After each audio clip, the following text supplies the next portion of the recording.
Football season, Fred. All right, real quick. That's perfect. That's a perfect.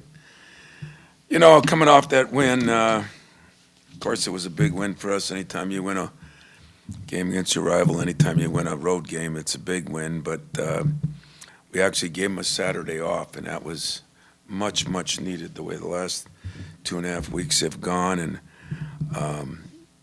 we had some good performance in the last 3 games. We've had some things we still got to improve on and work on.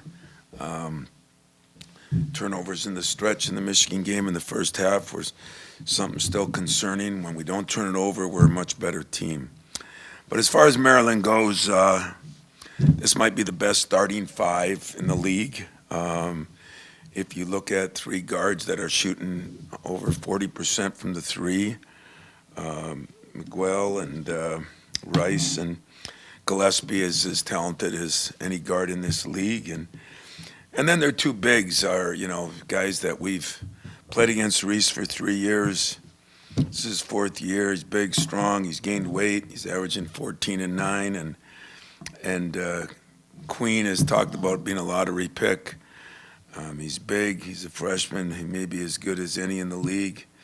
He's averaging 16. So they're averaging 16, 30 points, and 9.5 rebounds between the 2 of them. Now, they do play a lot of minutes. Their depth hasn't been – they haven't played as many players or as many players with minutes. Hopefully that would be an advantage, although they've had a pretty long rest now. They had from Thursday on. And so both teams should be ready to rock and roll. And I still think it'll come down to us not turning it over. They play some pressing, zone pressing. They'll play a little zone. They'll play a lot of aggressive man. I think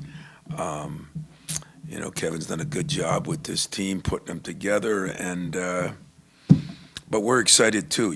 They haven't lost a home game, I think, since early in November against Marquette. If you remember, a few years ago we went there when Cassius was here, and when they're winning, that place is rocking, and I think it'll be rocking. So, questions? You kind of talked about this, but the contrast in just personnel, because they got their 5 guys all average more minutes, I think, than any of your guys. But how do you see that matching up in game as far as what you're able to do and what they like to stick with? I mean, they run.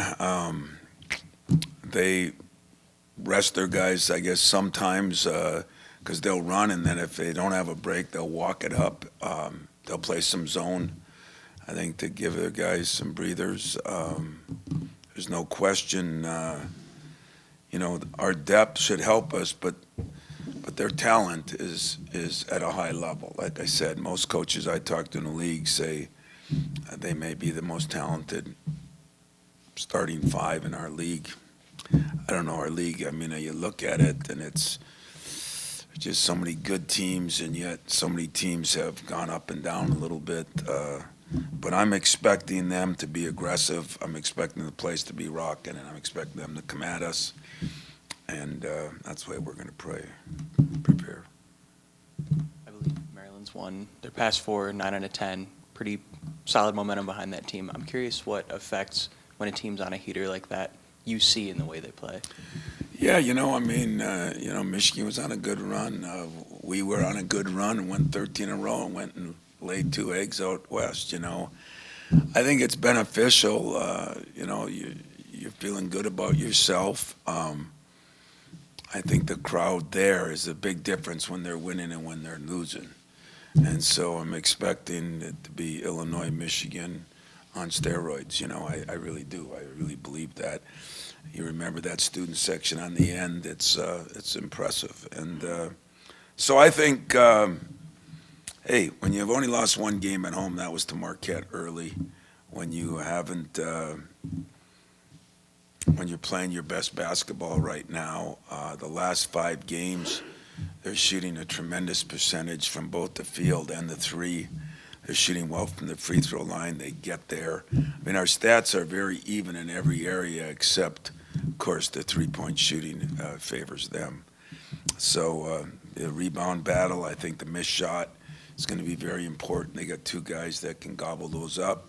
We're going to have to be solid in that. And hopefully we can take it at them a little in there and get somebody in foul trouble with the extra depth we have. I'm wondering about your team now, back on a little bit of a heater itself. What did maybe those guys learn from that stretch with losing those 3 and the 4, and how do they turn that, I guess, the mentality and keep that up now and sustain it for the final 4 games here? Yeah. You know, I mean, I think we're getting to be a very good team. I think we've done some really good things, but we're not overwhelming anybody. And so what we did in those games, we played a very good UCLA team. Indiana's proven that, you know, with everybody back, I mean, there's a strange lineup that 2 of their best players didn't even start yesterday. So, you know, I told you, everybody's got issues and everybody's like this. And I think we've been pretty consistent, you know. The game we lost to USC, it was disappointing because we didn't rebound and we didn't shoot. I think we missed 8 or 9 free throws in that game, and that was the difference in the game. Give them credit. They played better than us. UCLA, it came down to the wire. Indiana, you know, I didn't do a very good job. So we can blame a player, we can blame the coach, we can blame the schedule, and we can just say that we've been pretty consistent, especially for the fact that we're not overpowering anybody. What we got to do down the stretch is we got to realize we're still a very good defensive team. We've got to rebound the ball. We can't turn the ball over. And the better we shoot the ball from 3, the better team will be, as proven the other night. Hey, Tom, big win on the road against your rival, leading the Big Ten right now. So what are some winning problems that come with the success you're having right now? Yeah, you know, I talked to a couple coaches in our league about that, too. I talked to Adam about that the other day. You know, I don't know if anybody saw Matt Painter's press conference after the game. It was really good. You know, there are more problems now than we used to have. I mean, it's just the way it is, you know. But what we keep telling our guys, it's a small group, small that think you're unbeatable and small that think you're worthless. And we still got to stay with who we are and what we are and not get carried away by anything. You know, we've beaten some of the best teams in the league, and we've been beaten by some of the mid to lower teams in the league. And, you know, that's the way it is, and that's the way it is in college basketball right now. So I think the worries you have is, do you start thinking you're better than you are? I don't see that happening with this team. Our practice yesterday was great. You know, I think these guys, we didn't skip the process. I talked about it earlier in the year. I think they've gradually gotten better. I think we've got some players that have gotten better. There's no doubt that Jace Richardson has become a candidate for, you know, the all-freshman and freshman player of the year. I mean, I know there's some better players, and he's done it in a lot of different areas. You know, I think I feel the worst right now for Jaden, because I think Jaden Akins, if we could get those 2 wings going the way that our other guards are playing, I think it'll make a big difference. And as I said, nobody's worked harder, and I believe in my heart his defense has been much, much better than a year ago. His rebounding, his overall play, he's just not shooting the ball as good. And that's probably more in your line of work than mine. You know, I think some of it is in his head. But we're still getting 11, 12 shots a game. He's still working on it morning, noon, and night. Thank God he's doing some other things that make up for it. But we need his shooting. If that's pressure, well, welcome to coming to Michigan State. I got pressure on me every day, too, and I'm trying to help him through it the best I can help him through it. But, you know, coaches don't wave magic wands and get guys out of slump. They work their way out of slumps. And I've had nobody in my career that has spent more time or worked harder on it than he did. And I still believe that's going to happen. And when it does, as somewhat did the other night, we'll just be a better team. And I really believe that. I asked you about his rebounding, but the defensive job that Cohen Carr did on Danny Wolf, I look back to like when he played Rutgers and was on Ace Bailey, two very different style of player, and I'm curious, his athleticism and the way he can move, how much does that benefit him defensively and give him so many different matchups he can succeed in? Yeah, we were talking as a staff today. I think Cohen Carr's, Jaden has improved defensively a lot. Jace is improving as the year goes on. Jeremy and Trey were good defenders, but Cohen Carr maybe has taken the biggest step. We talked about early in the year that he has tremendous hops, and vertically is really good, but laterally, he has changed that around totally. He has become a very, very good defender that can defend the multiple type of players, small, big.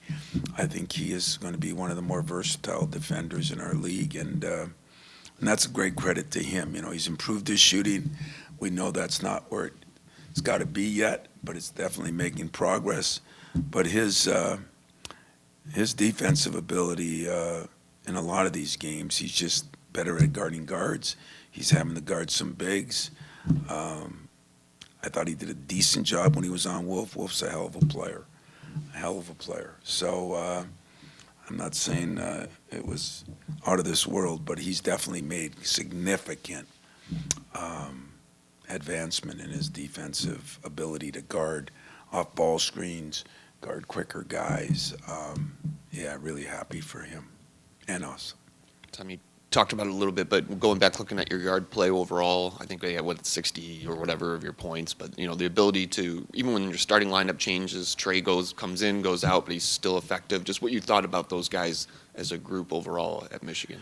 Yeah, I mean, where Jace is unbelievable is the lights don't seem to matter to him. I remember almost his second game, third game, whenever it was at Kansas. He led us in scoring the first half. It seemed like it didn't even faze him. And he hit, I don't know how many shots in the first part, but I think he scored our first 5 or 7 points. And he just has, I think he's getting more and more comfortable. I think, he's doing more, and that's a credit to him. He's definitely proving that he didn't have to take a backseat to many people, many freshmen in this league for sure. And so when he's like that, and where he's a little different, some guys that just can score the ball, he can drive it. He's a phenomenal finisher, but he's shot great from the three. He's been able to get his mid-range game going. He's been able to get fouled, which he's shooting 90% from the free throw line. And he's moving the ball and get other guys involved. And so now you guard Jace differently, and it leaves Trey open for some shots and Jaden open for some shots. So it starts, to be honest with you, with Trey. And then, Jeremy, I thought, had a much better second half. Trey was phenomenal in that stretch. And Jaden made some plays. He made a couple great drives in that. I'm just hoping and waiting for him to get that three-point shot going, and I think it changes us a lot if you got Jace on one side and him on the other, and Trey doing what he's done, and then Cohen can come in and guard different ways. And I don't want to forget our bigs, because you can look at the discrepancy in somebody's bigs and our bigs in scoring, but if you look at the rebounding, if you look at the screening, if you look at the total game, we're getting a lot out of those guys in a lot of different ways. Coach, this season the team has really rallied around the strength in numbers motto that we see on the warm-up shirts. What has that motto meant to this team in terms of motivation? And when did the realization arise that strength in numbers for this team was more than just a nice set of words? Yeah, well put, because it's not a nice set of words. You're exactly right. I think they bought in. I think they believe in. There's two things. You gotta buy into it a little bit, but it doesn't work until you believe in it. And that's where I think the togetherness and the camaraderie of our team is, because they believe in it, they pull for one another. It's been amazing, And I told you about a month ago that the minutes would start changing a little bit, and they have. But the consistency of having different players that can help you, we're getting one or two guys now that are rising above that, and that's good. That's good for us. But we feel that we can keep throwing people at you, and is that why we're better defensively down the stretch? Is that why we're winning some games down the stretch? I don't know, but I know this: the chemistry, camaraderie, togetherness of our team, I think, is because they feel good about it. They feel good for each other, and that's been a big part of this team and makes it very enjoyable to practice and play in games.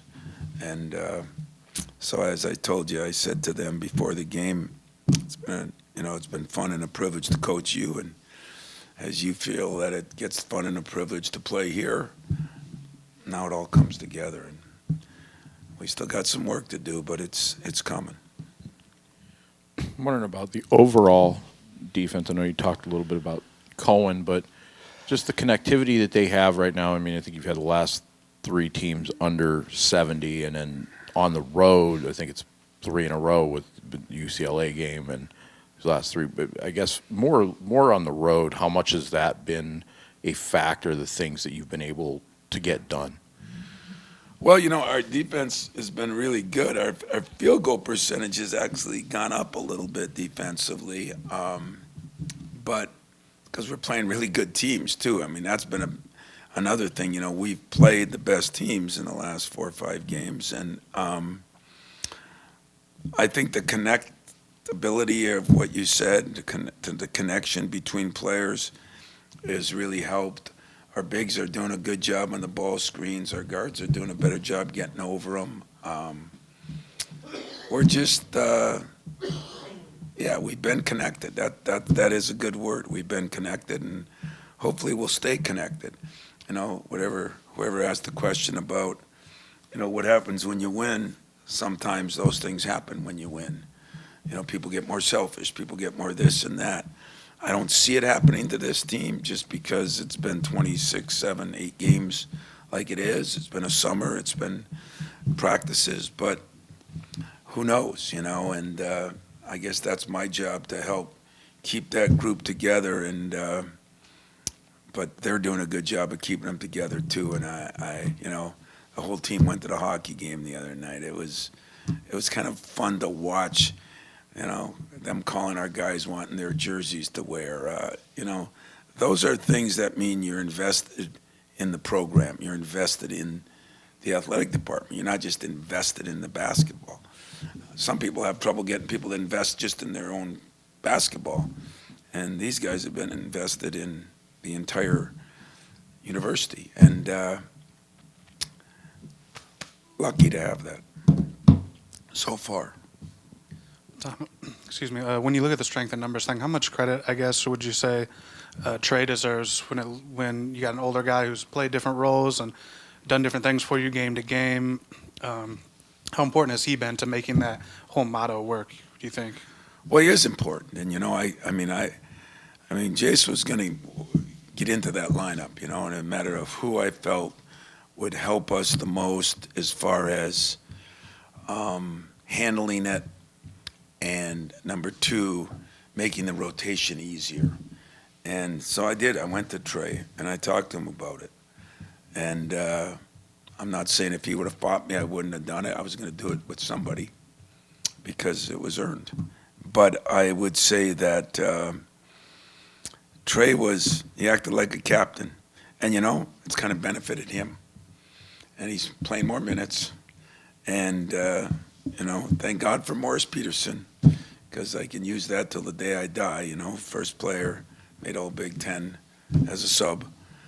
And but Trey does deserve a lot of credit. And I think him and Jace, it's even gotten stronger. So that's where a coach is lucky in this day of selfishness and individualness. 4 games left of the regular season. I haven't seen that rear its ugly head very often, and I'm appreciative of that. when you've been rolling the 10 in and you get to this point, you're almost at March. I'm wondering where you're noticing the benefit of everybody's minutes being down a little bit, especially when you're going to go play a team where they kind of got to redline it every night, and you guys have kept the minutes Yeah, down. it and like I said, our minutes are going up a little bit for key guys, but I don't think there's any question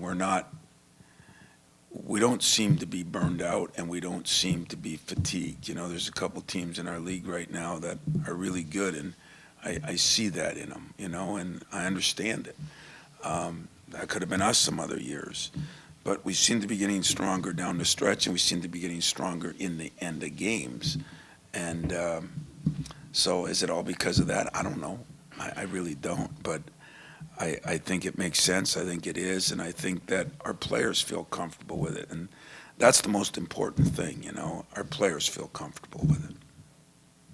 Coach, you just mentioned burnout. When you're at this point of the season, especially coming off the 7 days you just had, what are some things you can lean on through your experience here, as far as the approach you've taken in the past during this last leg of the season? I'm not sure very often I've gone through a stretch like these last month. I mean, I told you everything was back and loaded, and then the fact that we played a lot of games in a lot of days. But what I haven't noticed, I worry a little bit about the mental fatigue. I haven't seen a lot of the physical fatigue, and I think that has helped us, and even the players, I think, would agree with it. I mean, a couple of players asked to come out of a couple of these games lately, just to get a break, and that's a good thing. That means they're pushing it, and that means they know they're going to go back in. So what do I lean on? I've got a lot of experience in a lot of areas. I'm not sure. It was 2005 that I had a team that had this kind of depth, and that was a long time ago. But what I lean on is what I learned about them this summer, fall, and now during the season. And I'm very honest with them. I talk to them daily about pitfalls and what I see and what I think we need to do. And one of the big battle cries now is, can we get over worried about getting told you did something wrong as a negative and start looking at it as, we're trying to help you, we're trying to help us. And I think that comes, and it's coming, and it's not as easy as you think today as it was 5 years ago even. I don't know what you're doing or saying at halftime, but you've had three really strong second halves in a row, particularly the game at Illinois and at Michigan on the road. How much has your team impressed you, the way they've responded at winning time to make plays and get these games that, frankly, in both of them, you look like you're in trouble at the half? Yeah, number one, I don't like to be in trouble at the half, but, and that I think in Ann Arbor was a lot to do with the 9 turnovers we had the first half. But I think trust and confidence is something that is harder to get this day and age, and I think, as I told them, I want them to trust me, but I got to trust them, and so unselfishness, trust, all those things go. And I think at halftime we told them we did not play very well the first half. I don't know how Dusty felt they played it. It really doesn't matter. I can only worry about my team, and I kind of wrote some things on the board that said that, that's all I wrote on the board. And it was mostly because of the turnovers, and there were turnovers that led to some touchdowns, and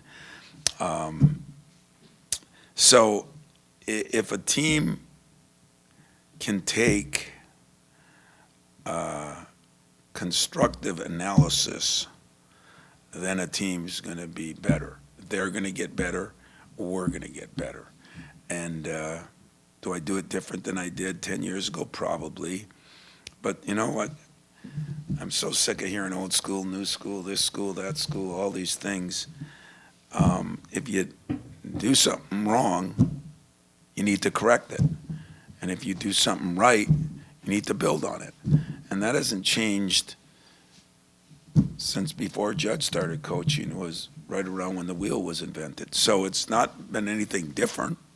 It's just we don't always look at it the same way. We don't always take it the same way. I think this team has spent enough time with each other, enough time with me, and those former players, as they did when they came back, and as they do with phone calls here and there. It's getting that time of year when all the little things matter more. One of the things we're concerned about, be very honest, Cohen hasn't shot quite as good from the free throw line in the last 4 or 5 games. Coop hasn't shot quite as good from the free throw line.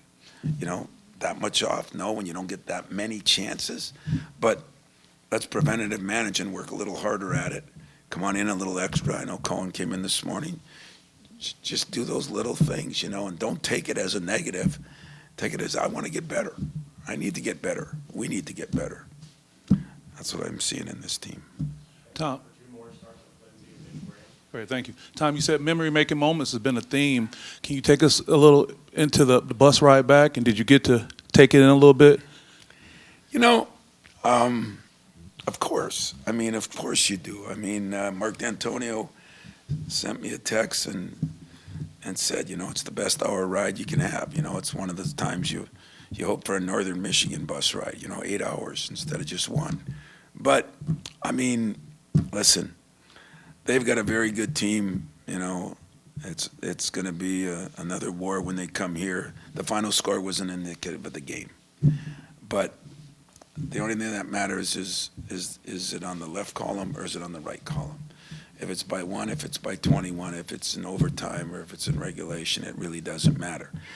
But anytime you win a road game, the plane, it feels better coming home. And you beat a really good team, and it happens to be your rival, and it's right down the road. Of course, it was fun, and we did that. And even though we gave them Sunday off, or Saturday off, I should say, I didn't reinvent the Perlis rule. It wasn't 24 hours worth, because there's too much to do. And I realized that we were in trouble in that game at times. So keeping it all into perspective, you got to enjoy wins because you don't get enough time to enjoy things.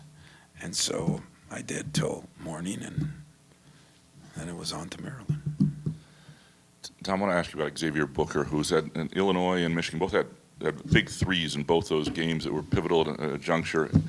And yet, I'm wondering how you sort of work through using him where he can help you, and then, realizing where he can't in certain matchups, and then keeping him engaged enough to hit those shots at those times as well.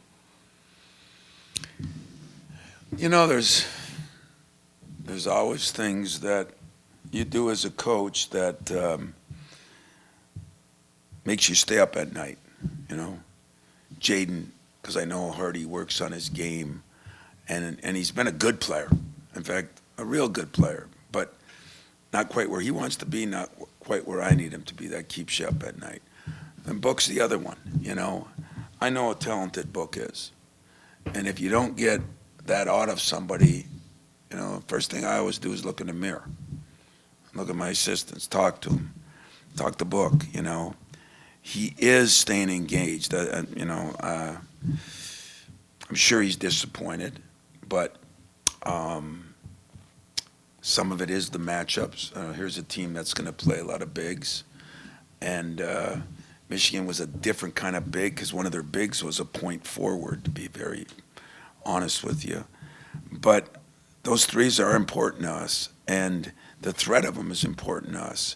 And we're just trying to get them to still got to defend, still got to rebound, still got to make shots, and those 3 things are important. Now, this week, he called us and asked to be on the scout team, which I think is a really, really, really, really good thing to do. I've had starters on the scout team. Magic told the team the story that when they were preparing for Indiana State, he was on the scout team. He was Larry Bird because Judd had nobody that could be Larry Bird. So for those 2 days, he was Larry Bird. Magic Johnson can be on the scout team. I think it benefited. Xavier Tillman started here and was on the scout team a lot because they get more reps, they get more confidence, they get more chances. And out of the clear blue, he did. That was kind of really important to us. We just said, we're not losing him. It's been a tough year. He's helped us a lot, not as much as I think he could or can or should, but I don't give up on Book ever because he's a great kid. He's a good student. It's just taken a little longer. And is that frustrating for everybody? Probably. But nobody is it more frustrating than to him. And I've got to be aware of that. And, so I said, if we can get Book playing a little better, if we can get Jaden making a few more shots, this team that's turning into a really good team, then you could say maybe is a contender for something instead of still hanging around yet. And I'm not putting down my team. I'm not building them up. I know what I know and I know what I need, and I need those two things. So you're right. The threes here and there are important. The threat of them are even more important sometimes. But we need to get more out of him, and we have to do our part to do that too. It doesn't just fall on him. We've got to continue to push him and coach him and convince him that we need him. And I'm going to do that. Thanks, guys.